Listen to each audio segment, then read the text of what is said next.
Welcome back, everybody, to the first episode of 2025 of the From the Stands podcast, coming at you hot on this second day of January in the new year. Obviously, we've been out for a little while, dating back to, I believe it was November 22nd.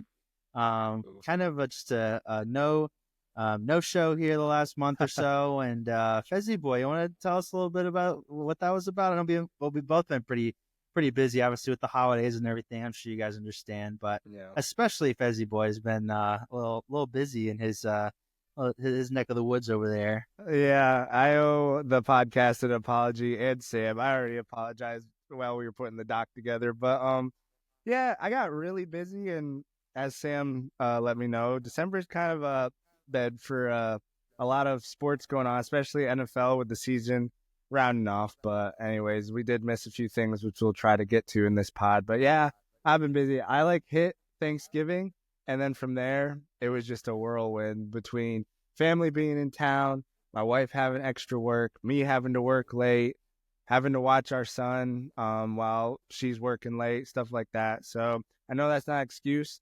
And I think next episode we'll probably talk a little bit about goals and resolutions. But I told Sam jokingly, half jokingly, but this year my resolution is to be more consistent with the podcast in general. So starting off strong, the first Thursday of the year in 2025, we have a podcast for you guys. That's right. Yeah, in our defense, we were actually pretty consistent this year for the most part. That's true. I think except maybe for a month there in the summer sometime, but no sweat at all. Obviously December is a pretty busy time. Obviously kind of putting it on you a little bit, but pretty busy month for me as well, obviously with the holidays and everything. So good to spend some time with our families and everything. Yeah. But how was your Christmas, by the way?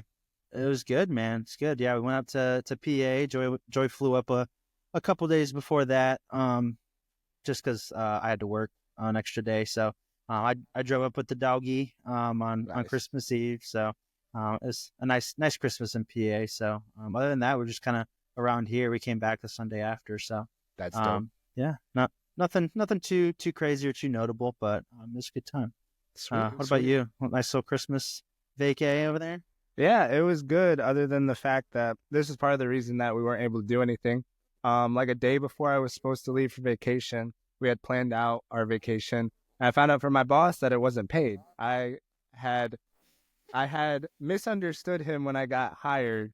And everyone in chat, I'm not hating on him at all. But this is what he told me, and I understood it a different way. He said, "All right, you get 2 weeks every year, but since I'm new, after the first 6 months of working there, I get a week." And then he said, after a year, you get 2 weeks. So in my brain, I went, okay, after 6 months, I get a year. And after working another 6 months, a total of a year, I would get another week. That's how I took it. But what he meant was after the calendar year resets, I would get 2 weeks like everybody else. So It was a bit of a misunderstanding.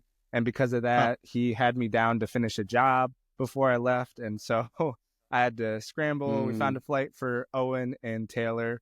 And so they flew out, I think, a day later than we were supposed to leave. So they were still able to go when they planned. Gotcha. But I was stuck here working long hours. And so it was nice to finally get on with a vacation. Driving 12 hours by myself wasn't super fun. But other than that, it was awesome to take going home. Yeah. Yeah. Driving long distance by yourself definitely sucks, but you live and you learn. That's right. Obviously, everything kind of worked out. So sounds like you got a nice little vacay out of it. But yes, we are back. Obviously, we were not under the impression that everybody just, on the edge of their seat waiting for us to come out with an episode or anything like that. But we are back for the foreseeable future. And without any further ado, let's get into this one.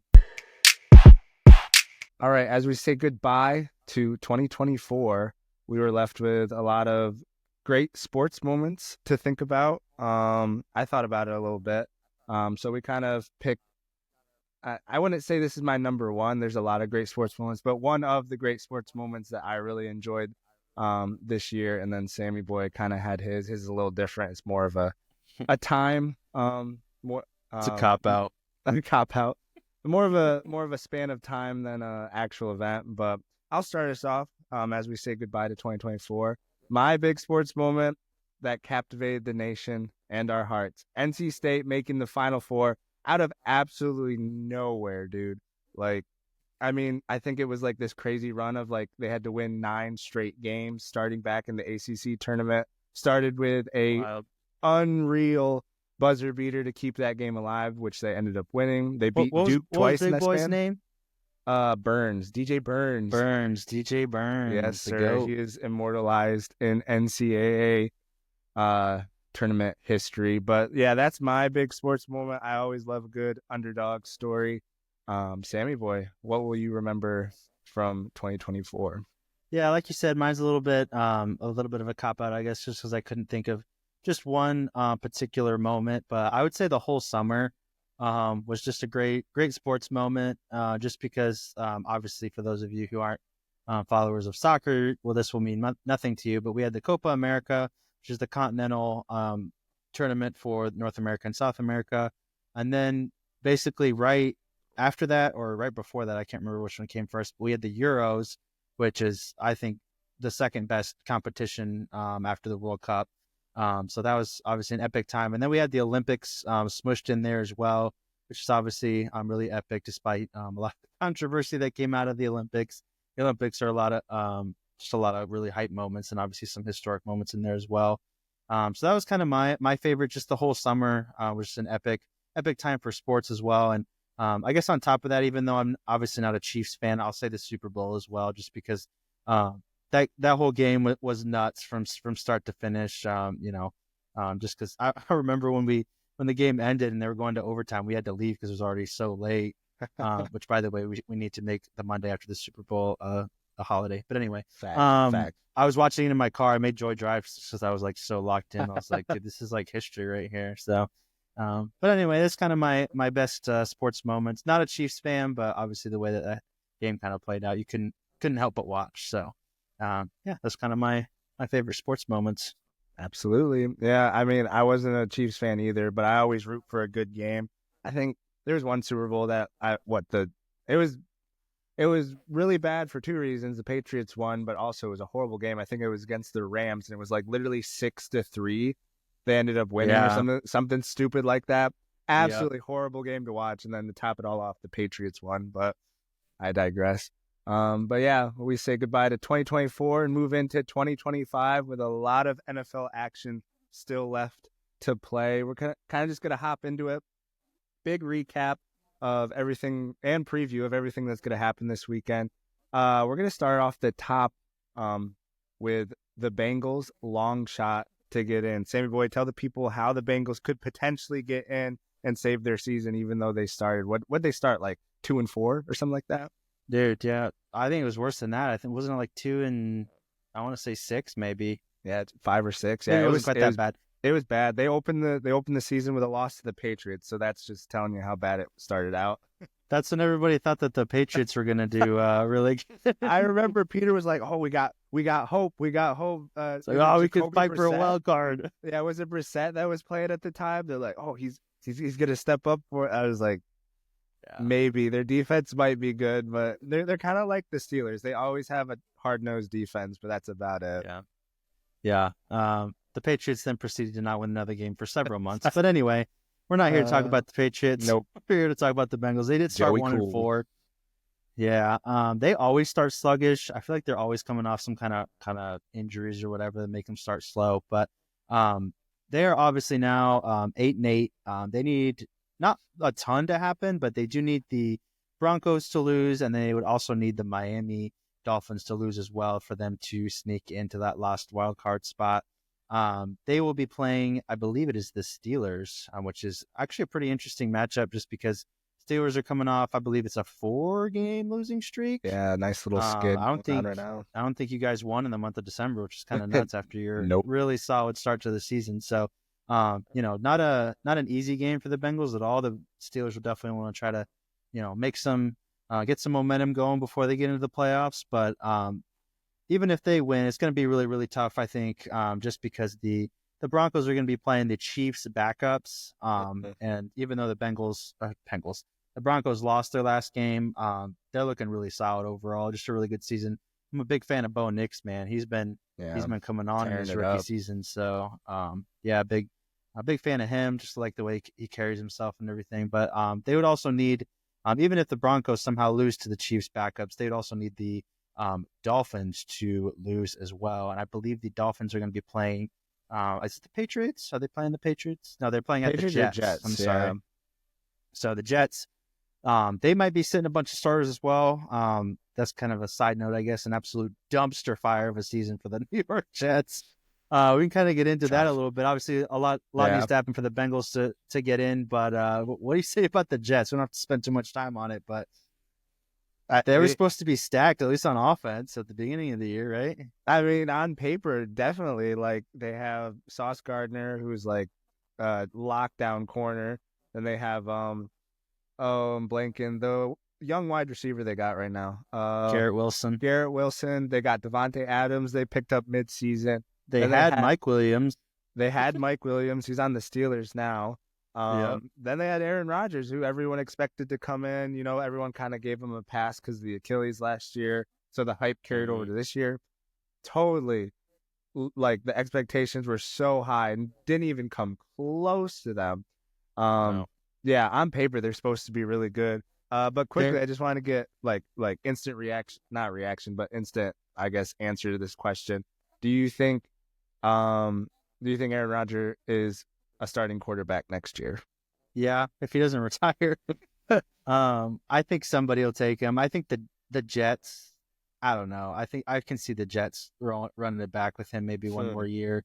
I keep seeing conflicting reports like, oh, they're going to trade everybody, start from scratch again, like whatever. And then I see, oh, everybody wants to come back kind of thing. So I'm not really sure. I'm not sure of a team that would necessarily take him. Yeah.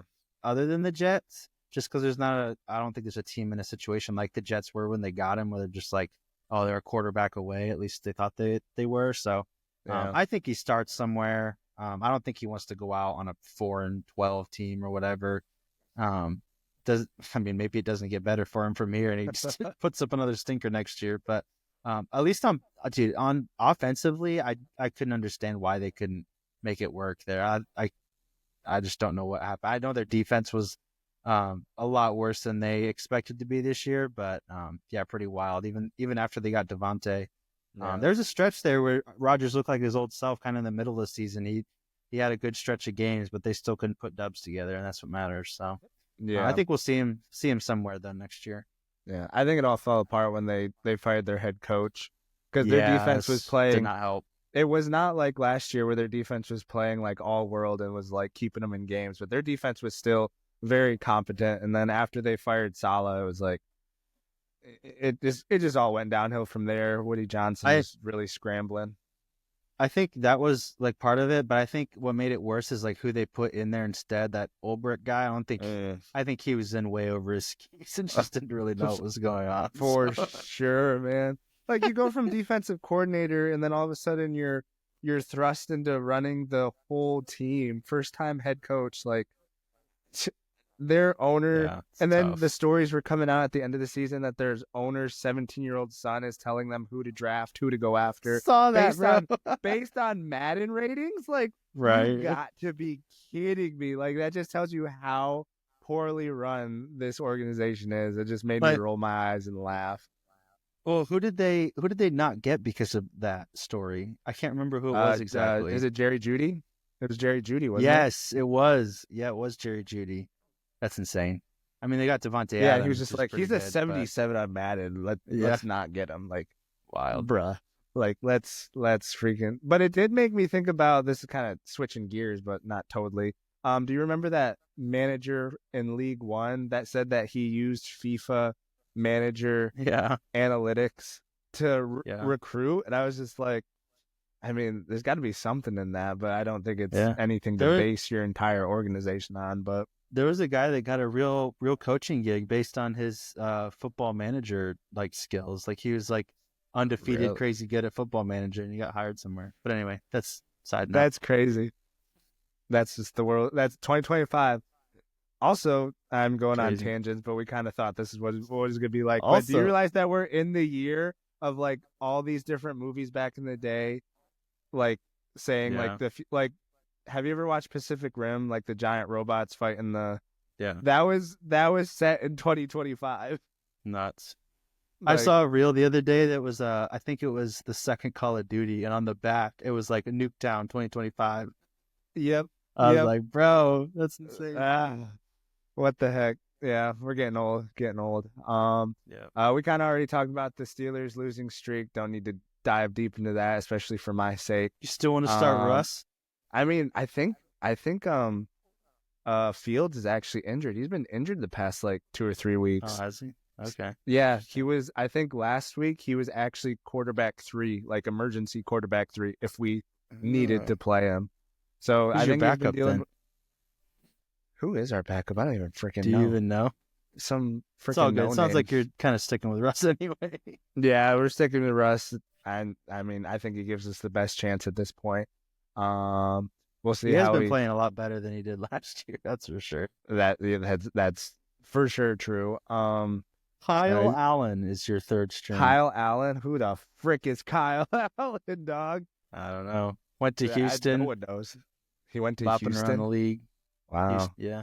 Oh, like So. Houston Texans. University of Houston. Oh, okay. No. That's what I thought you meant. I was like, who the frick goes to Houston for football?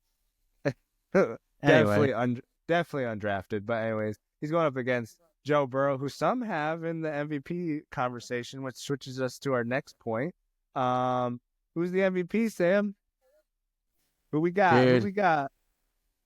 I know all the stats lean towards our boy Lamar over there in Baltimore, but I would give it to Josh Allen over in the Buffalo Bills. Interesting. Simply because, like, if you just take, at face value what the word is for, most valuable player, Ooh. I think that the Bills are in a way less favorable position without Josh Allen than the Ravens would be if you took both of them off of their teams. I feel like the Ravens, they would still be pretty solid even with their backup. They still got Derrick Henry and everything. I feel like Josh Allen's contribution to the Bills is larger than Lamar's. I don't know. I'm not going to say that. I was about to say something about being a passer, but it's okay. Create controversy. Create it. We love it. I just feel like Lamar, like whenever he's kind of like I don't know, I could be just talking crazy, but like he's kind of like a college quarterback where like if his first, maybe second read isn't there, he just takes off and runs. And obviously he's a great runner. Like he has all these records now for being a great runner, which is great. Like you want a dual threat, but yeah, I don't know. I think Josh Allen's a better passer. And even though Lamar has more yards probably rushing, I mean, Josh Allen run you over. So facts. Yeah. Interesting. I have a little different take on the whole MVP situation. I want to give it to Lamar. I would definitely consider giving it to Allen. Saquon's not breaking the record, so he's out. Just because he's not breaking the record, he's out. Yeah. 2,000 yards means nothing to you? It means absolutely nothing because I got the most value. Like they're a good team without him. He definitely put them over the top, but they're already a good team without him. Yeah. So, by the way, he is sitting in week 18, so he won't be breaking the record. He will not be breaking the record in week 16, 17. We're 18. 18. We're at 18 weeks. I didn't even know that. Yeah, they added a week. They want to add another one too. We're gonna be up to 19. He would have broken the record if we were up to 19. That's probably what they're going to say in their league meeting about that. They're going to be like, Saquon would have broken the record if we just had one more game, guys. But does he really break the record if it's more games than someone else played? That's for a discussion for another time, I guess. But no, I want to give it to any of them. If Joe Burrow makes the playoffs, I'd give it to Joe Burrow. Just if he makes the playoffs? Yeah, because if they miss the playoffs, it's like, okay, he wasn't like he was good, but like he couldn't overcome a bad team. Which is what Josh Allen is doing. That's why everyone wants to give it to him, even though he doesn't have the stats. And then I think the person that would come probably behind all of them in some order would be Sam Darnold. Like if you think about it, his stats, like if you want to talk stats, he has 4,000 plus yards, 35 touchdowns. His interceptions are kind of high, but a QBR of 63, which is like 13th in the league. But I think it's not too far behind Josh Allen and Lamar Jackson. So his stats match up. And then he's taken a team that was projected to win 6 games, not even make the playoffs. He's taken them, maybe the one, like if they win, I would almost say if they win on Sunday, he should get MVP because he took the Vikings to a number 1 seed in the NFC. He's got a case for sure. He's got a case, but we don't have MVP votes yet. We're getting there. Yeah, don't pending. worry. We're gonna application sent in. Yep. Yes, sir. No, I completely 1000% agree about the Joe Burrow thing. Joe Burrow actually has the best stats. Fewest interceptions. I believe he has the most touchdowns. I mean, if he was even scraping, for a division title, he'd be getting the MVP, I think, no doubt. But since he's at this point more than likely not going to be even in the playoffs, I don't think people can seriously entertain the thought of giving it to him. But yeah, I think Darnold is an interesting pick. I think if Darnold was in his 3rd, 4th year of putting up these kind of numbers, I think he'd absolutely be in the MVP conversation. Yeah. But since they were a little bit of a flyer and he's just kind of like, almost like a 1-season wonder kind of thing right now. Yeah. He's not really in that discussion, even though he absolutely has the team record and sounds like the stats to back it up as well, even though they probably are not quite what Lamar's or even Josh Allen's are with the interceptions and stuff. But it's an interesting point for sure. Yeah. I mean, and one reason that you could give it to Josh Allen too is you think about all the quarterbacks that are in the MVP conversation. Obviously, Saquon's a running back. But Joe Burrow has Jamar Chase and T. Higgins. Lamar Jackson, I wouldn't say they're they're not Jamar Chase level wide receivers, but they have like Zay Flowers, and then I can't even name another one, but like Zay Flowers is like a known wide receiver that does well.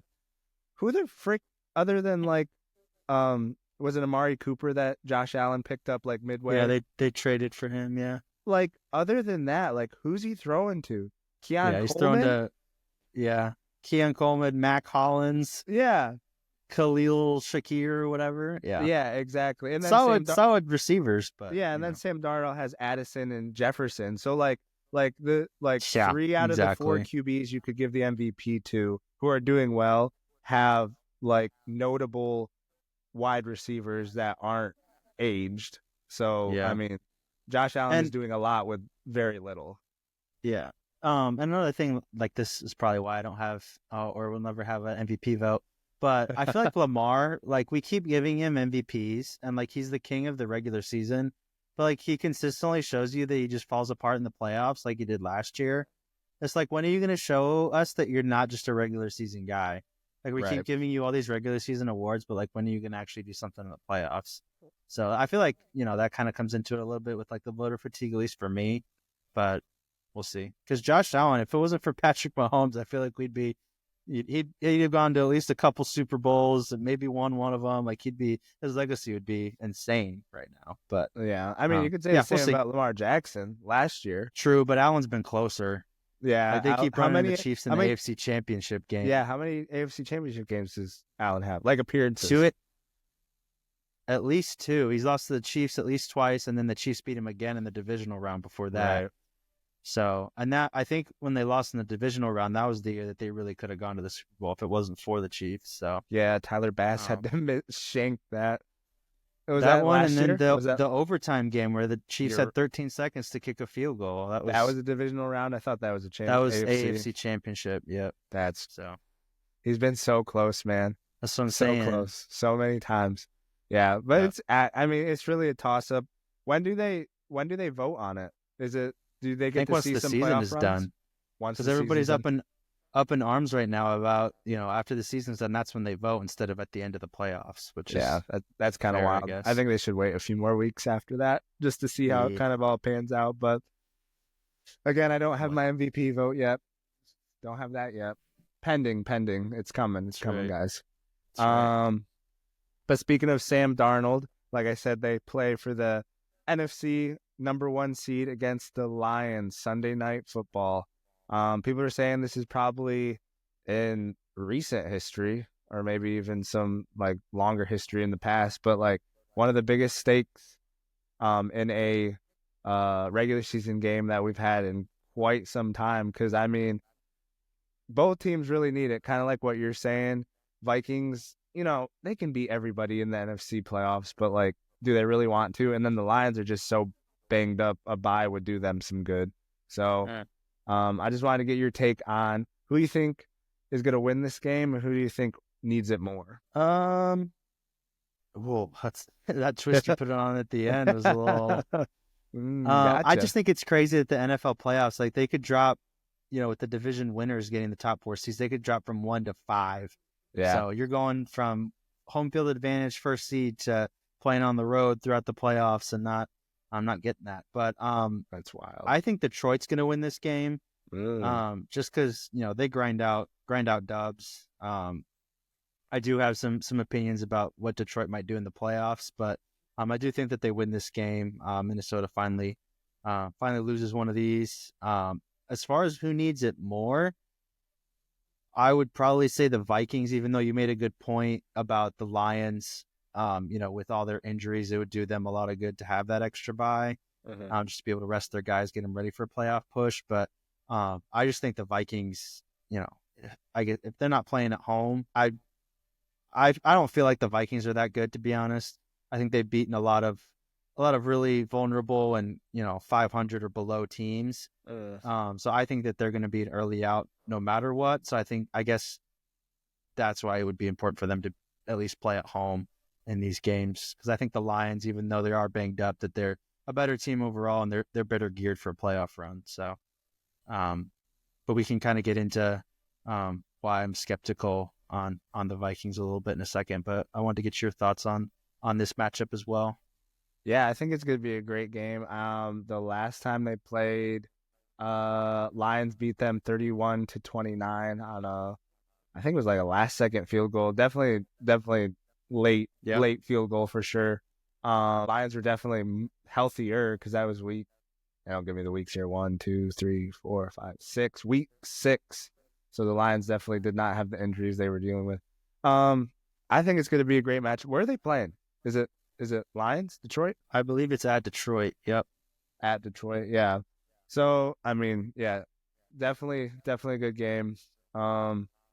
I think the Lions need it more. I kind of would agree with you with just their injuries. Like any time extra time they can get to get even more healthy and get the guys that are even going to play healthier, give them some rest, will definitely do them some good.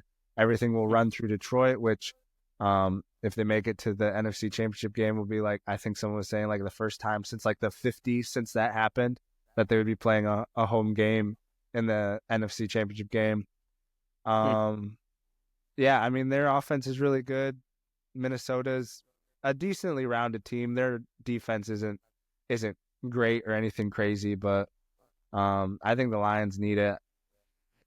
It's really a toss-up to me. Who's going to win? It kind of is, isn't it? Because, I mean, if the Lions were completely healthy, they're honestly probably the best team in the league. But just the fact that they're not, Chicago.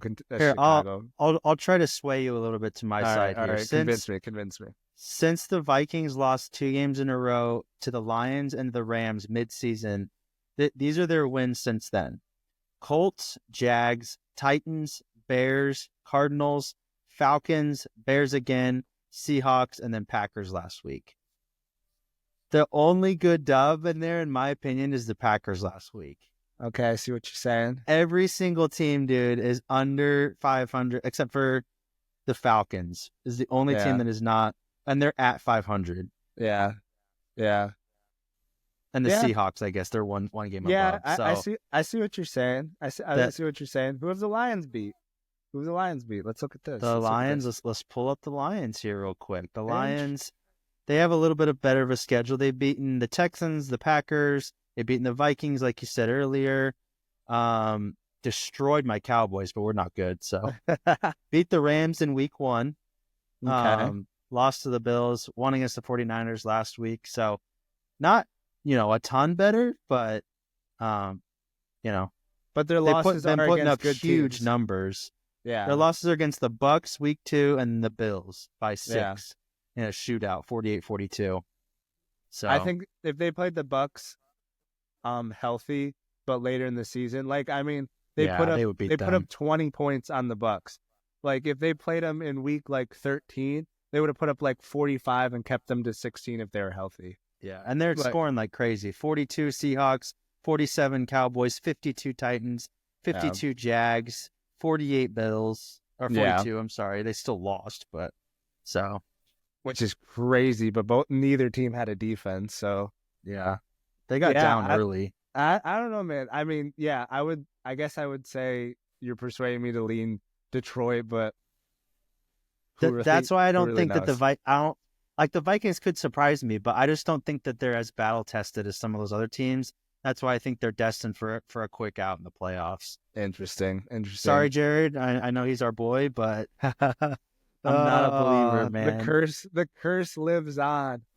Actually, we'll see if the curse lives on, dude. If they make the championship game, heck, if they make the Super Bowl, bro, we definitely have to have a Super Bowl party with Jared just for him. Have to. Holy cow! But on the Lions too in the playoffs, man. Like they got MCDC, who's just you never know what he's gonna do. He might go for a 4th down inside the 25. Right. So like that might cost him in the playoffs too. So absolutely, I don't know. That'd be a good game on Sunday night for sure. Oh, I'm going to be watching. I'm going to stay up late Sunday night. I don't care if it's 4 overtimes or not. It's a legitimate playoff game because whoever wins gets a bye. So they win that first round technically. Like if you look at it that way, it's a playoff game and home field advantage through the whole playoffs. That's a lot and it's 2 really good teams. Like sometimes I don't think you kind of mentioned this. We can touch on it a little bit more because I think it's absolutely wild. Whoever loses will be the first. I think it's the first 14 win team. Yeah. That would be. It's either a 5th seed. Yeah, the first 14 win 5th seed. Absolutely crazy. Yeah, we always talk about the AFC loaded being stacked, but dude, the NFC now, like it is this year, surprisingly. Which division is it with Green Bay, Vikings, and Detroit? NFC North. Like, and if the Bears get their act together, that division will be wild. Yeah. Like, have great games every other week there. Oh, so good. Yeah. Either 2 of these teams. Speaking of which, how bad are the Bears this year? Like, the same old Bears. I was going to say they're supposed to be like a wild card team. That's a story of 2024. Freaking everyone had Caleb Williams taking them to a wild card spot. And potentially even winning a playoff game, like texting the punter, like you're not gonna punt much here. Boy, did he ever! And we talk about the Jets having such like a good roster. Like people were saying that the Bears were like the best situation to go to. JJ McCarthy probably would be putting up not Sam Darnold numbers, but playing just as well. I don't know what it is about O'Connell, but he just knows how to get quarterbacks to. Because like Sam Darnold isn't like QB. A game wrecker. Yeah. Knows how to develop those quarterbacks. So he was stuck with Kirk Cousins for his first like few years. Poor guy. Oh man. I mean, they were on pace to do well last year before Kirk got hurt. True. Kirk did have a couple good seasons in there, but not so much this year. Side note again, I think, what year was it that we literally had a quarterfinals with Case Keenum, Blake Bortles, Nick Foles, and Tom Brady? Yeah. That was 2016, I want to say. 2016, the greatest year in sports. Yeah, dude. Absolutely insane. I think, I think that was 15, actually. Yeah, I think it was 15 too, but like it was literally like, no, that was the year was that 18? That was 18. Man, I'm old, dude. The only reason I know that because that was my last youth group Super Bowl party because I graduated. That's the only reason I remember that.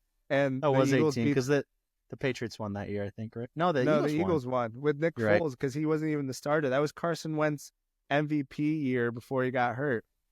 Dude, I actually remember this now because it was the first year that I knew Peter, and we went to someone's house for the Super Bowl, and they lost. And I was so happy that they lost. Peter was just pouting.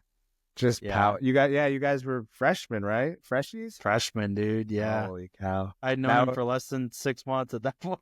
And now we're freaking sitting in 2025. Wild. Yep.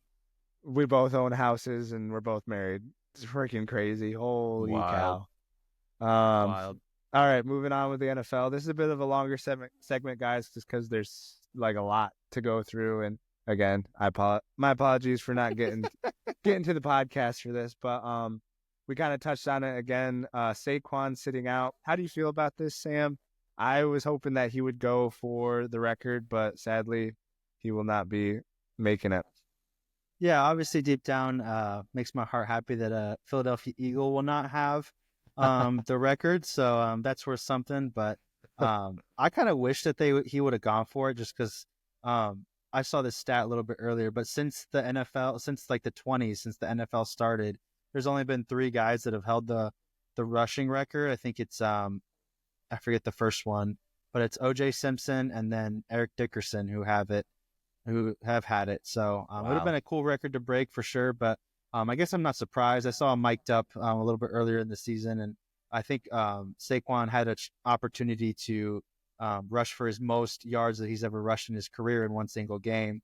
And one of his coaches was asking him if he wants to go back in. I think he was 13 yards away, which is like 2 rushes maybe for him. I know, right? And he was like, nah, like I'm good, whatever. Like let the young boys eat or whatever. So I guess, I'm not really surprised. Like they're thinking more long-term, like they're thinking Super Bowl. And just off that interaction, it sounds like Saquon is more than fine just giving up that record, even though he's 101 yards away, which is quite a bit. If you think about it, like maybe not for Saquon, he might get that easily against the Giants too. Mm-hmm. That's another thing. Like that's set up perfectly, bro, against your old team, against your old team.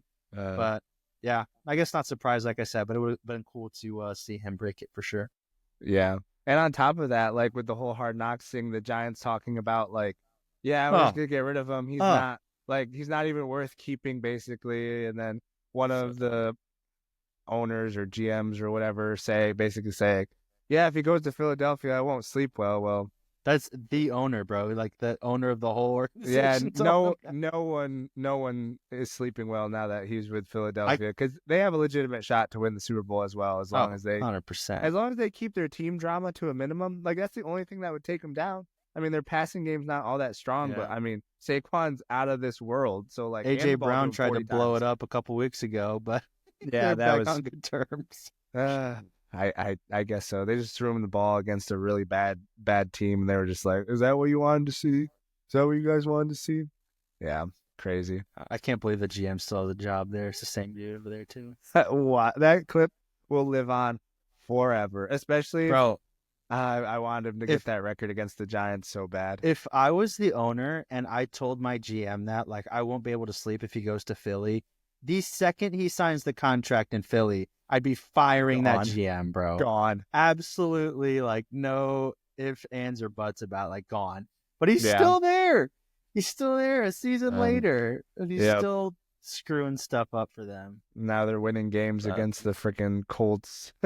dropping to draft deny picks. The first, insane. After Shador was wearing red and white cleats in their bowl game, saying, "I'm going to the Giants." Know, bro. Yeah, absolutely. What a clown! I know, what a clown. Absolute.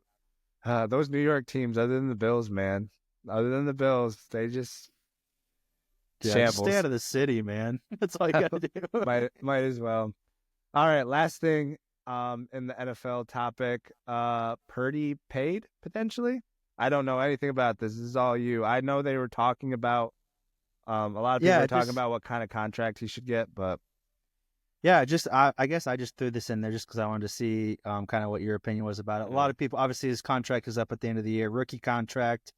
A lot of debate the last couple of years on if he's really as great as everybody was saying. Is he a product of a system? Is he a product of multiple Pro Bowl and all pro players around him, yada, yada.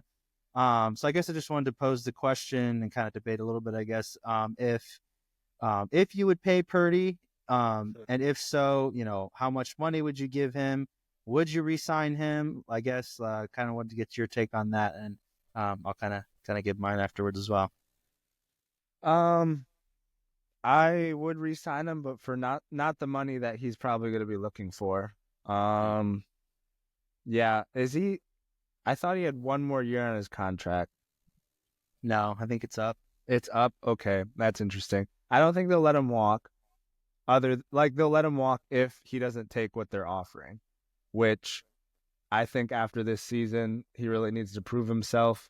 So I think he might bet on himself and take a smaller deal.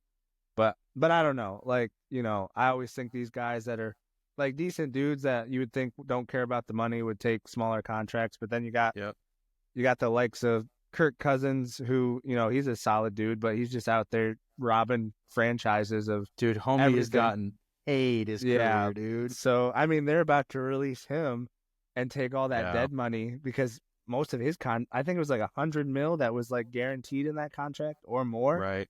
And so yeah, I think they'll sign him. They'll give him a number they think they want to spend on him. And if Purdy doesn't want it, he'll probably walk because actually they might pick up Kirk Cousins or someone like that.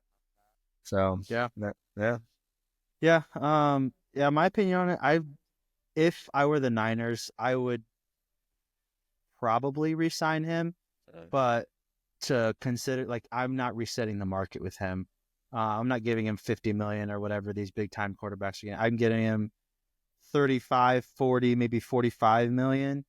And like you said, like, he might be a nice guy, and like you think he maybe take a little bit less for the franchise, but who knows? He may try to get as much as he can. But if I were him as well, like, I wouldn't necessarily look to go get a massive contract somewhere else. Like, maybe, he's thinking he's going to get as much as he can, but like, who wants to go to like the Titans and suck for 5 years, even though you're getting paid 10, 15 million more? Like, I feel like that's just not as much for these guys. Instead, you can stay in San Francisco, maybe, make another run at the championship, even though I think their window might be closing just a little bit.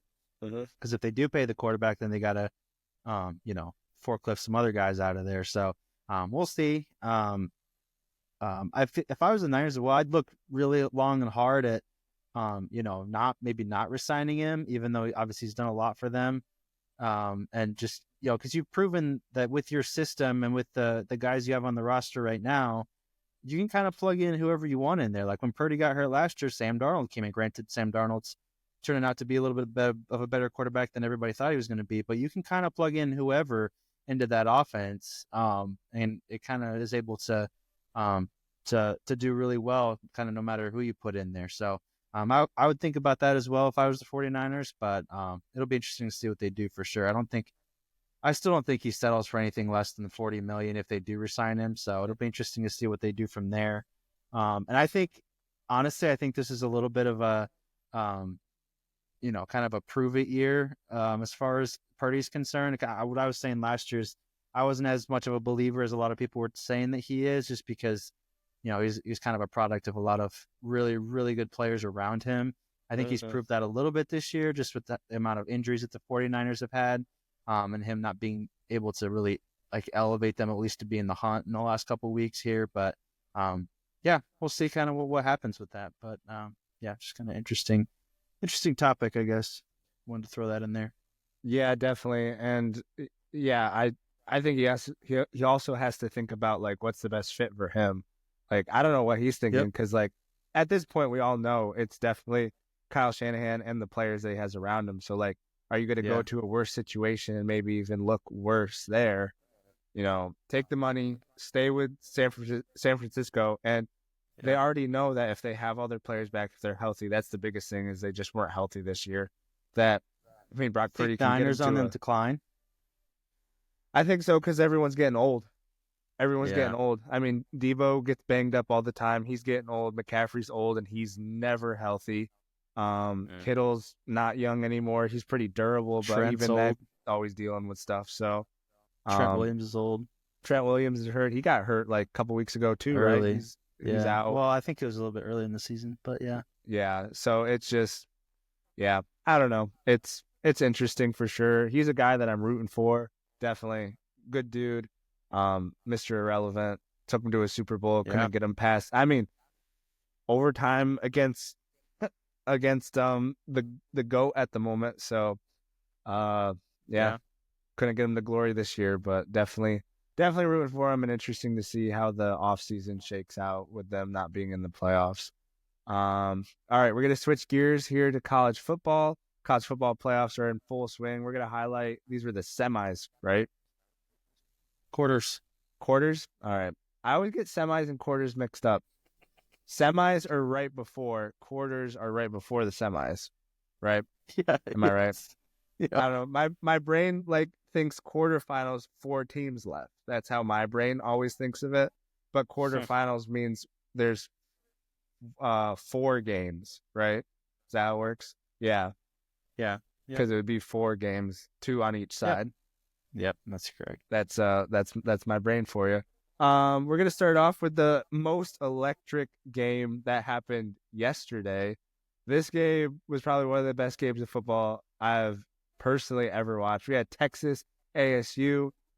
First half looked like Texas was gonna just blow the roof off the place and leave them in the dust. But then in the fourth quarter, we had Scattaboo, comeback. Freaking Scattaboo throwing and running for touchdowns. Best running back in college football. Don't come at me.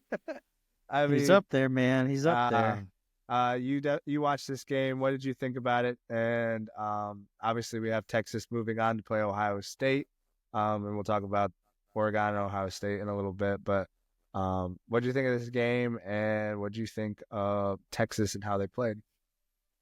Yeah, obviously, Texas up early. I was kind of ready to turn it off early third quarter, just because I didn't really think Arizona was posing too much of a threat. Kind of thought Texas would kind of roll over, start running the ball, chewing clock, whatever. But Arizona State obviously stepping up on defense, making some good stops, really taking advantage of their possessions in the second half for sure. Like you said, Cam Scattaboo putting on a game for the ages for sure. He was getting really, really frustrated in the first half with some of his guys and everything. So they were able to get some of that kind of figured out. Seems like a little bit of a hothead, but obviously he's able to come through, and I think he had 140 something yards on the ground. Obviously threw for a touchdown. That was a pretty insane play. That was nuts. And they're kind of able to get it together in the second half. But obviously they're the big time underdog. Huge comeback by them. It was really hype when they tied it there. But I forget if it was in regular time or overtime when Texas had that 4th and 13. And it was for the game. Like Arizona was already up a score, and that was for the season, for the game to go, whatever.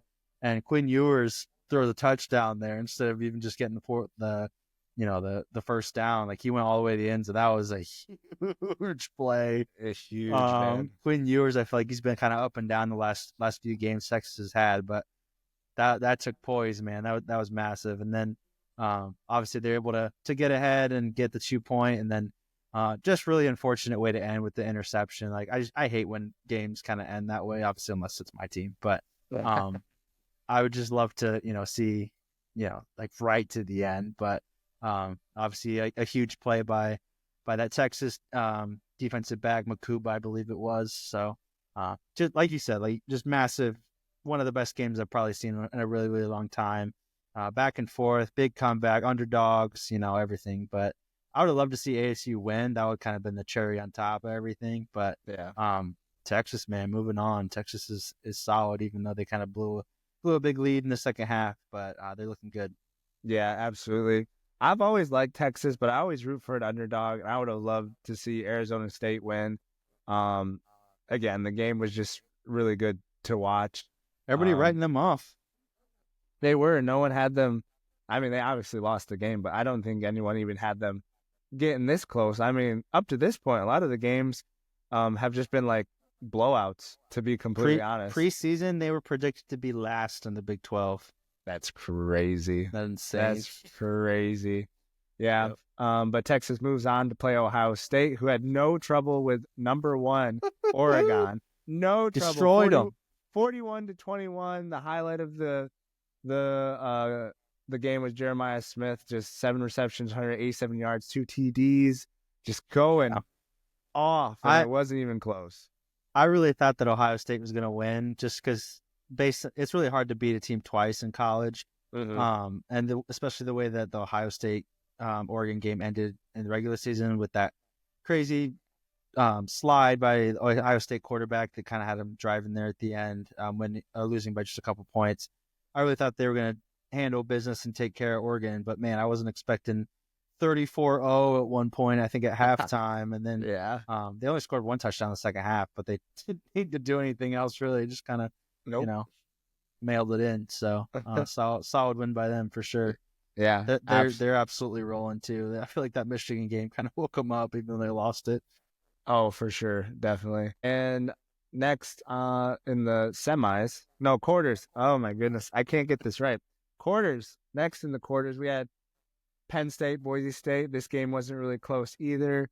Kind of a no-show from Ashton Genty. Penn State takes care of Boise State 31-14. How'd you feel about the runner-up in the Heisman not really doing a whole lot against Penn State? You didn't watch the game, did you? Huh? I said you didn't watch the game, did you? I did, but the biggest takeaway that I took was Ashton Genty didn't run against. This was the first time he ran against a top 20 running defense the entire year. Yeah, that's fair. No, Penn State was obviously they have a really good run defense. He only put up about 100 yards or so, but they were absolutely stacking the box, not allowing him to go off at all. Which obviously you expect that when he's been running all over people all season. And like you said, they do have a top 20 run defense in the country, so that's kind of what their staple is, not letting teams run. But they were definitely putting 6-7 guys in the box and just not letting him run at all. I was actually impressed that Boise, at least early on, they were finding other ways to get other guys involved, throwing for first downs, obviously scored a couple times. That I feel like the game was a little bit closer than the final scoreline show, just because in the second half at Boise, they got down inside the 30 a couple of times and ended up having to go for it on fourth down just because they were down by 2 scores already. So they were kind of in panic mode at that point. But if they convert a couple of those fourth downs, maybe even punch one of those in, scoreline's a little bit closer, and I think they make Penn State sweat a little bit more. But I feel like Boise's defense was crazy. I feel like Drew Aller was on the ground once every 2 or 3 plays, so I feel like they stepped up a lot. But just overall, Penn State was too much, and they've got big time players, across the board for sure. Definitely a lot more than Boise does. So big props to them. So we'll see what Penn State's able to do. I feel like Penn State got the easiest road. Like they played SMU first, and then they got Boise. Like what? Right? Yeah, exactly. So we'll see what they're able to do in the semis. So yeah, big matchup against the team that won tonight. Game was originally slated to be played last night, but unfortunately, due to a terrorist attack in New Orleans, they had to move the game to tonight. Notre Dame topping number 2 Georgia 23-10. Honestly, I think this comes down to Georgia just not having their starting QB. Like, you're not the same team when you don't have your starting QB. Starters are starters for a reason. And, they held their own. Their defense did really good, but then at the end of the day, Notre Dame was just able to kind of figure out a way to win. And, they beat them by 13, which isn't, like, crazy, especially in football, but definitely one-sided and hard to win with your backup quarterback who this was his first start the entire season and the biggest game of the season. So, did you watch this game at all? I did, yeah. A lot of people were really high on the backup just because big time recruit. He's been around the program a little while. The times he has played this year, he's looked good, and a lot of people were hyping him up after the, he came in late in the quarterfinal game against I'm blanking on who they played, or in the SEC championship. I'm sorry, Texas. So a lot of people were high on him, but he ultimately wasn't able to really push the ball down the field and really able to elevate them. I was just watching the game, and there's like multiple times on third downs and stuff where you'd be like, all right, Georgia's going to get this, like they always do, and it just weren't getting the push that they usually get and stuff, and they were kind of failing as far as that's concerned. But I think it'd be interesting to see when he gets the reins next year when Carson Beck is gone, kind of see what he's able to do with the offense. I think he does have a pretty bright future ahead of him, but Obviously, Notre Dame, it was too much for them. I think that kick return at the beginning of the second half really got momentum on Notre Dame's side, and they kind of didn't look back from there. So defense was able to feed off of that. So solid win by them. It's impressive seeing Notre Dame actually going far. Usually they get to the playoff and they just kind of fall apart. Yeah, definitely. Riley Leonard, man. I mean, let's go. He played at Duke last year, didn't he? He did, man. He played at Duke, transferred to Notre Dame. He looks like a baby. He does. He really does. He looks like a man-child out there. He got blasted into the spotlight when they beat – who did they beat like the first game of the year last year? Against a top 5 team. They did have it. Florida State? Maybe. Or was it I think it was Clemson. Was it Clemson? It was a big regular season. No, they beat number 20 Texas A&M. At the time, Texas A&M was ranked. Okay, interesting. Yeah, and then after that, proceeded to lose to Northern Illinois. Do you remember that? Yeah, I do remember that. I meant last year though, when Riley Leonard was at Duke. At Duke. Yeah. Oh, I don't. But I do remember the Northern. That was crazy. They lost that. Yeah, then they had like the last second field goal. Then decided not to lose a single game after that. Yeah.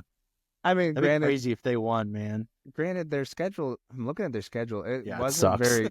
It wasn't great. They played Purdue, which is kind of it's a football school, kind of. Then Miami, Ohio, Louisville, who ended up actually being pretty good this year. Stanford wasn't good. They beat them 49-7. Georgia Tech was decent all year. Then they played Navy. Then they played Florida State. It's not a great schedule at all. Then they played Florida State, who they were supposed to be good. They were supposed to be good. They beat them 52-3.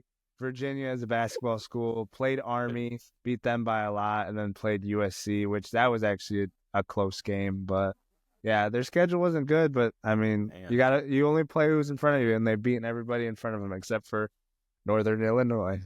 Imagine they win the college football championship, and Northern Illinois is the only team to beat them all year.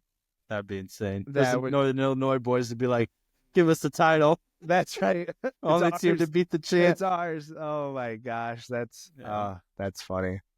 Just weird to think that feels like we were talking about that literally like 2 weeks ago, and here we are, couple games away from college football championship already. Yep.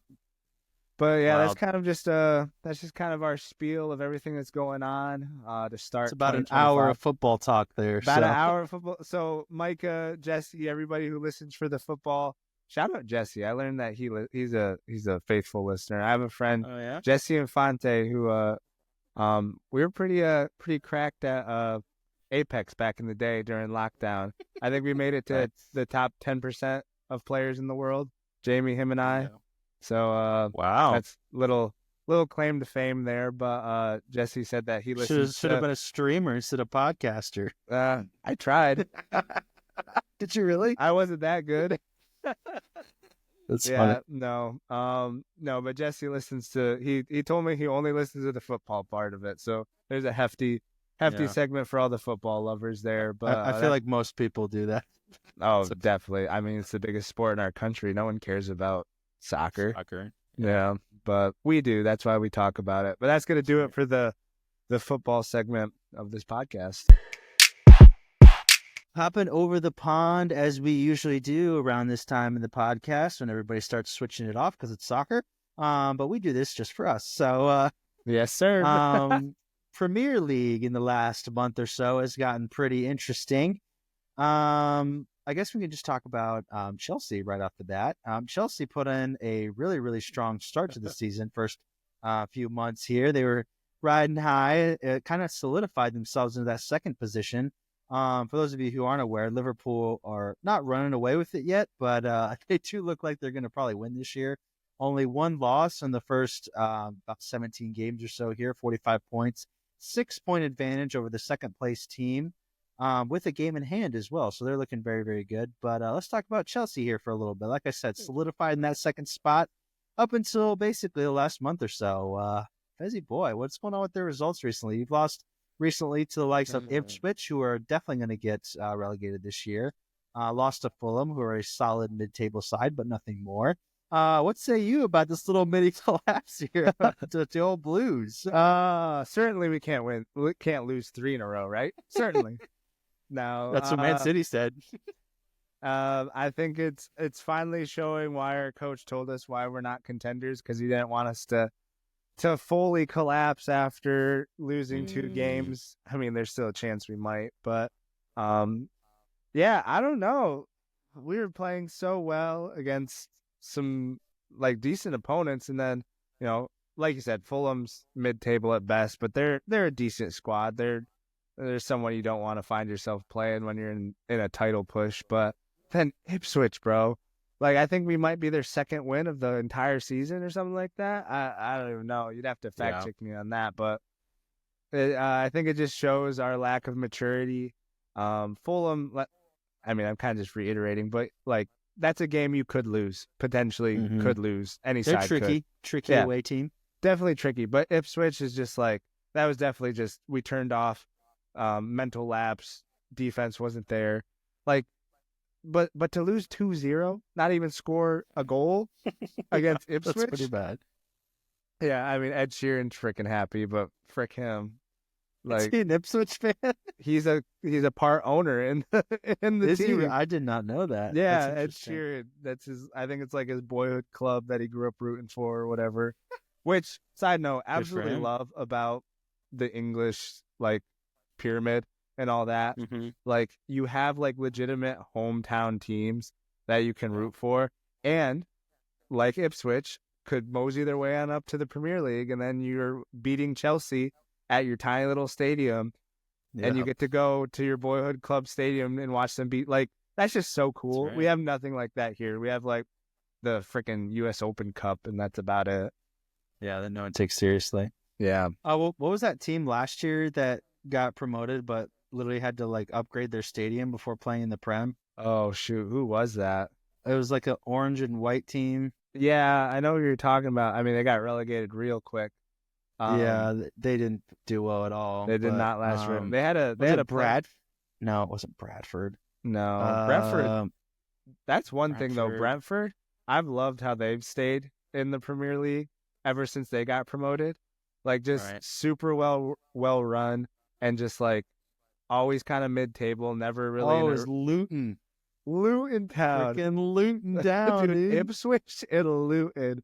I would love to go back in time and just like be a fly on the wall with all these like English peasants who named these towns that they lived in. Like, I'll do you one better. When I first started watching English soccer back in 2007, I think there's a team in there called Derby County. Derby.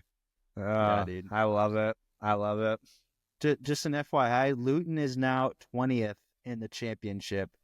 So they're going from Premier League football to possibly getting relegated into the third. God. Oh my goodness. Anyways, so not so feeling so good about your Blues right now, huh? No, not good at all. Hopefully we find a way to win this coming weekend. Who do we even play this weekend? On the up and up, you guys are first in the conference league. So, Ayo.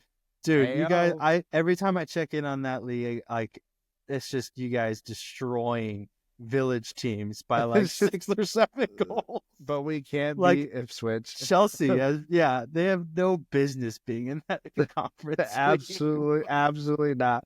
We play Crystal Palace, so hopefully we can kind of turn it around against them. But who knows? We'll probably drop that game too. I think I said this on the pod already, but I was checking in. I think on a Chelsea result. This is a while ago now, but they were playing in the Conference League, and the team that they were playing didn't even have a logo on Google. It was like 6-0 or whatever. I was like, oh man, like what are these teams, man, that are in here? Yeah, like their logo's not even in ESPN. It's just like someone had to like figure out who they're playing and like add them to ESPN just for that game. Yeah, literally. Chelsea just whooping up on them. So my word. We're not even sending our first team. We're literally sending like a bunch of academy boys and bench players. Dude. Like there's this one. Who are they playing? Here it is. Noah 8-0. Yeah, just Noah. It might not be that team. It might be a different team. But I remember there was this kid that scored like a hat trick, and they're like, oh, so and so scored a hat trick for Chelsea. And I was like, who the frick Mark is this Guyu? guy? Yeah, like who the frick? You played Shamrock Rovers from Ireland. Dog. That's so funny. Yeah, it's absolutely hilarious. But yeah, hopefully we can turn it around against Crystal Palace. Yeah, for sure. Anyway, moving on to my team, Arsenal. We have not lost since November 6th, so that's pretty good little run of games here. Doesn't really feel like we're doing as well as we are, just because, again, Liverpool are just kind of running away with it right now, doing super well. And for us, like we've been dealing with a lot of injuries. Bukayo Saka is actually out like 2 months now, which might really screw us over in the long term. But we've been dealing with a lot of guys that are just in and out of the lineup. Odegaard was hurt for a while. Several fullback situations that we've just kind of been having to deal with. So doesn't feel like we're doing that well, but really solid. Second in the Prem, like I said a little bit earlier, 1 point clear of third place Nottingham Forest, which is a little bit of a surprise this year. So obviously we're doing really well as far as that's concerned. Really doing really well in the Champions League. Won 3-0 against Monaco in the last Champions League outing. So doing really solid overall. Like I said, just dealing with a lot of injuries going forward. So we'll see how we're able to kind of cope with that. It's so annoying that Manchester City, which we'll get into in a second, they're farther down the table. And of course, now Liverpool out of nowhere decides to be good with Arne Slot in there, and they're just not going to lose another game the rest of the season. It's like finally Man City's out of our way, and we have to deal with Liverpool now. So it's whatever though. We got a couple big games coming up.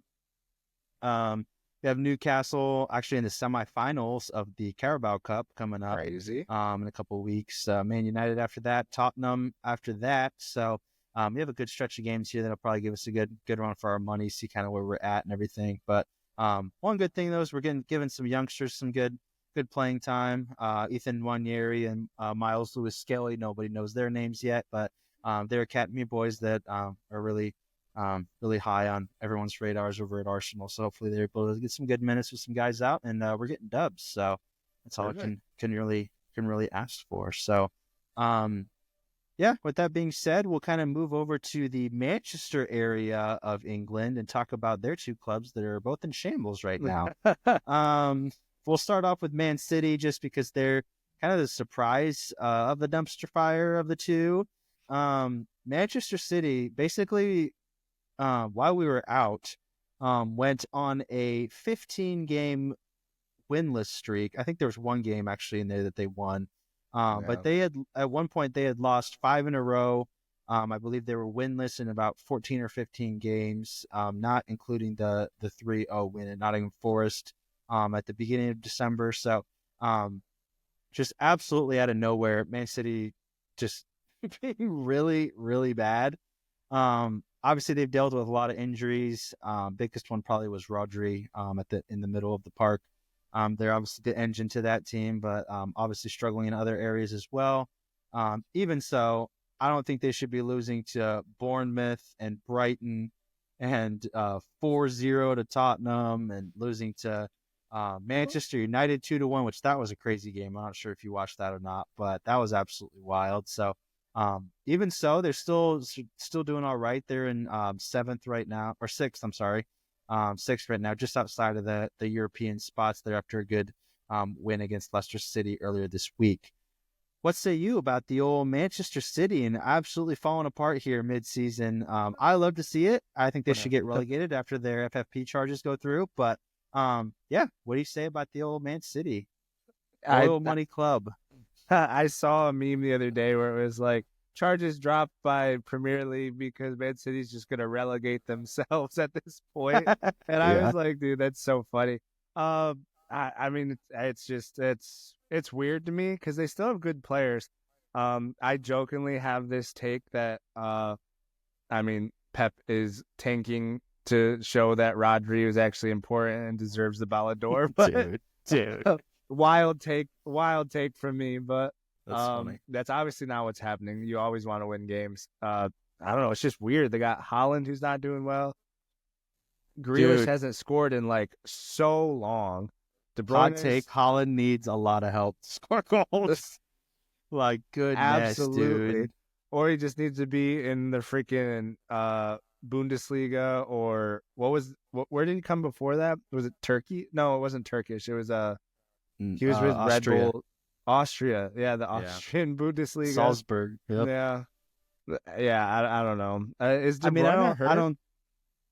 De Bruyne has been in and out of the lineup. He's been playing the last few games, but he was hurt for a little while, so they didn't have him. I don't think it's a league thing. Like, obviously, his first season there, he banged in like 50 some odd goals. Like, should have won the Ballon d'Or, really. But yeah, when they won the Champions League and everything, so I don't think the league is the problem. I just think he needs world class service to score that many goals. You're not wrong. But you're not wrong. I don't know, man. Pep. You'd think Pep would figure it out, but I don't know. He hasn't to this point, and he's been tweaking. We were talking off pod, but he is right. He's losing his mind. Maybe he's trying to get out of that stupid extension he signed with Manchester City. He's like, I don't want to do this. I'm just gonna get out of it. At this point, he wants to come train the U.S. Men's national team. That's what he wants. Yeah, brother. Yeah, he was kind of crashing out a little bit there, like we were talking. There's a couple of videos of him just going absolutely crazy and stuff on the sidelines and whatnot. And obviously, like I've joked before about him not feeling bad about Man City, but I feel like they should still, like, a 15-game winless run at Man City is like inexcusable with the amount of talent they have. Like, the amount of bench players that they have that could theoretically like come up and just be as good. And if Pep has created a system where kind of anybody's able to thrive, they should be able to grind out results against at least some of these guys in the bottom half of the table. But not to be. But like we were saying, I guess everyone else is enjoying it. But we'll see what the charges kind of levy down here in the next couple months. So that would be interesting to see as well. But yeah, hopping over to the other side of Manchester, over to Manchester United.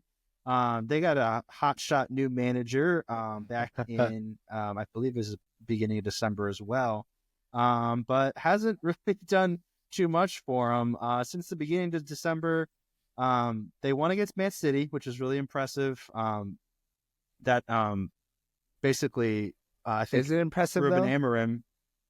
I thought it was impressive. The way, they were down 1-0 till the 90th minute and scored 2 goals. But Ruben Amorim, that was the second time he's beaten Man City. He beat him once when they were Sporting as well. But since the Man City win in December 15th, they've lost 4-3 to Tottenham, 3-0 to Bournemouth, 2-0 to Wolverhampton, and 2-0 to Newcastle United. So just a massive skid here for Manchester United. I thought they were going to do a little bit better after the new managers come in.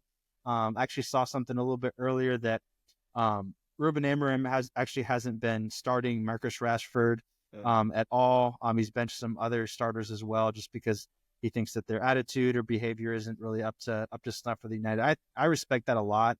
I think, like I said, I saw an article earlier this week saying that I think he's just kind of embracing the suck and just like being like, hey, these guys aren't really Manchester United material, and just like letting them lose games to the point where hopefully there's just a massive rebuild, which is what United needs at this point. They've kind of been just treading water for multiple seasons now, just kind of buying players that with big names or just, whatever, trying to piece together stuff. And I think his strategy, the article I saw was actually written by a Portuguese guy, and he was saying that's what he did with Sporting. Sporting hadn't won the league title in, I think, 15, 20 years, something like that. And they had a lot of guys that were on massive wages that needed to be out of the club for Sporting's level and everything. He got all of them out, and that's how he was able to win 3 league titles actually now with Sporting.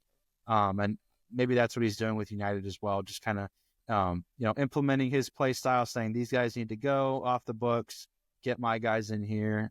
Maybe it'll be better, but dude definitely needs time for sure. So I'm not sure what you're if you have a bigger opinion like that about Manchester United. I really like the manager. That's kind of why I'm a little bit more invested, I guess, into the United debacle over there. But I'm not sure if you have an opinion like that or not. But yeah, I like him a lot too. I think the stuff that he's trying to implement is a good way to create like a winning culture, because they're kind of like, it's one of those teams that really just need a clean a clean slate, someone to come in and instill a winning culture, get them back to their winning ways. But in my mind, like, hopefully, I don't know the situation. I hope they give him more time and a longer leash than they did Ten Hag, because when Ten Hag came in, he was kind of doing similar things. He was kind of hard-nosed. I think same with Rashford. He was like sat out a game because he was like late to a meeting or something like that. So, I mean, Ten Hag tried to do the same thing, tried to instill a culture, but at the end of the day, you always feel the pressure of not winning. So, I mean, I'm hoping that with this manager that they're like, we don't care what you do. Just come in, fix it, get us back to where we are. And that gives them the freedom to lose in a sense, which is what they're doing now. Like, obviously, they're not doing very well right now, but as the months, you can't get worse from here. Right. As the months and seasons drag on, hopefully that they just continue to like just ride it out with him and say, hey, this is our guy for the future. Whatever you want to do, whatever you want to, like, players you want to get to come in, we'll back you, and we just want you to really, really build. And if you're going to sit players like Rashford, he even sat Garnacho because Garnacho did something.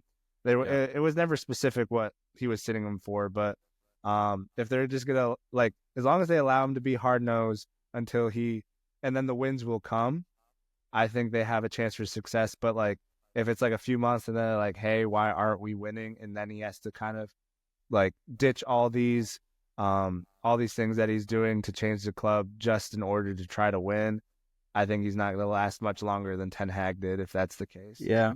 I think, like, I do actually remember saying this last time we were on the podcast, is like, I don't think, like, you can't get worse from here than what their position is currently outside of getting relegated. And let's be honest, they're not going to get relegated. Like, I don't think they can do that bad. So, like, just embracing this the worst position we've been in decades, like, just embracing that and being like, all right, we're just going to tear it down to studs and being okay with that, I think is what they need. I think the thing that really did Ten Hag in was obviously the multiple transfers that he kind of missed on and, really failing. His first biggest thing was alienating Ronaldo. I feel like the whole fan base turned on him after that. That was the first stupid thing he did, and driving him out. But like, even in the last year of when he was there, like, they would get thrashed like 4-1, and he would go into the press conferences after the game and be like, I really liked the way that we played. I think we played really well, but we just, blah, blah, blah, blah, blah. I'm like, dude, don't say that. You're an idiot. You just got destroyed on the field. Right. Like, as long as Ruben stays away from being an idiot in press conferences like that and being like, we're building, we're whatever, blah, blah, blah, blah. I think they'll definitely give him, as much, if not more time. I don't think he'll have any problems getting the amount of time that Ten Hag does, as long as he stays away from stupid stuff like that. But like you said, definitely, he needs time. He needs 2-3 years to build the thing. Because, like, even Sir Alex Ferguson, his first year, I think they placed like 12th or something. Like, you got to give a guy time to build, and today's day and age, like, you have to win immediately, or guys don't get behind you. So and there's definitely so much more power to the player nowadays. Like, if the player's unhappy, he's gonna let you know. And I mean, they get paid so much money now that, like, it's insane. Like the power dynamic it's in all sports really nowadays. Like, I mean, it's slowly seeping into college basketball because of money. Like, it all comes down to money. Like, what gets people to buy tickets, what gets people to watch, like this, that, and the other. And it's mainly players, and they figured that out over the years, and now they kind of get to dictate how the teams run, where they go, and stuff like that. So it's really, really hard for, especially in the Premier League, with a manager that's new and coming in and trying to fix things, if a player doesn't like it. I mean, there was rumors that Rashford was like, I think it's time for a change of scenery. It's like, dude, it's really not. You just need to start worrying more about football. Being on time to meetings. Than whatever else you're doing. I think there was another story that he said he was sick, and then someone took a picture of him, and he was out at a club while his team was training. So, like, kind of stop being so selfish and focus on your football, and maybe you'd be playing week in and week out and being, I mean, Marcus Rashford on his day is like crazy good.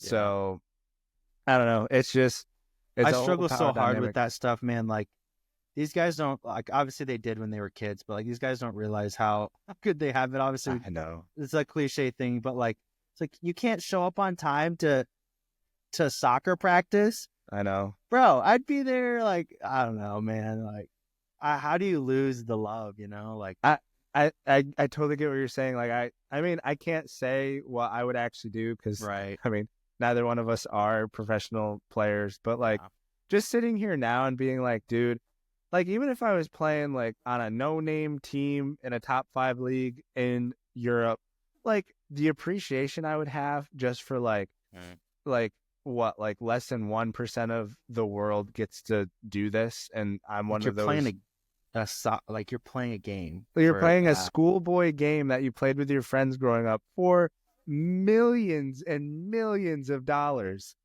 Yeah. Like it wouldn't hurt you to care just a little bit. Mm-hmm. Yeah, it's absolutely, it's like, absolutely sorry, crazy. You have a hard-nosed coach that doesn't just bow to you now. Get out there. Exactly. And that's why Manchester United will be bad for the foreseeable future. Like you said, I really like their coach. And I really hope that he gets the leash to change things at Manchester United, because honestly, when Manchester United's good, the league, it's fun to watch in the league. A lot of these teams are in a current rebuild or starting their rebuild, and it'll be nice to see the league kind of get back to what it once was back when we grew up watching it, now that we're a bunch of old heads. Yeah. Unfortunate. But yeah, I think that's a pod, Sammy. That is a pod. The first pod of 2025. We appreciate you guys for your patience, especially with me holding us back in the year 2024. But this year we're going to be more consistent. Definitely got some new things coming down the pipe. We got some different videos we're going to be putting out. And like I've been saying, just trying to stay more consistent with it so you guys have an episode to listen to every week. But with that being said, we hope you guys will check us out on Spotify, Apple Podcasts, and YouTube. Give those a like and follow wherever you get your podcast. And we'll catch you guys on the next one. All right. Peace. Peace.